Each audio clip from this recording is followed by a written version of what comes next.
or it could be growth too. So for example, I'll give you an example of beta. So a stock with a beta of 1 is tied to the S&P 500. So if the S&P goes up 10% and has a beta of 1, the stock should go up 10%.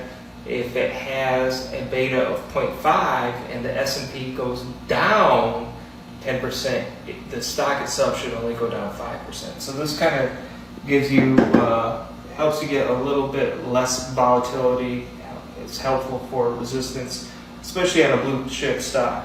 The earnings per share, this is why you wouldn't do a growth stock, is because you have a new company, you're going to growth. All the earnings are going towards growing the company, right? So it's not going to have much earnings per share because it's all reinvested. It should, and also too, it should have an extremely high PE ratio because it's a growth stock. Pause. So as you're doing this, you're trying to get the highest number possible out of all these original ticker symbols, so you can keep on crossing them out as you go. And eventually you'll be left with a handful. Pause. Floppy, you can kind of poke holes in it, but to kind of counteract this little asterisk here, you could, out of what's remaining, you could see what has the best debt to equity ratio. If you want to further go down the line, filtration. Pause. So right now it's early December 2024. If you have a brokerage account and you look at your stocks, more often than not everything, but more often than not, you're going to see this little thing right here.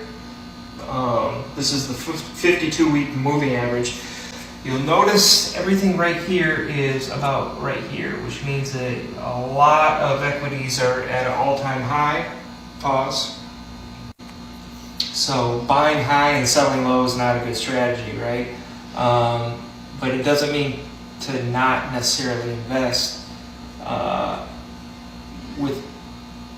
In my industry, you have to give disclosures and risks and everything like that.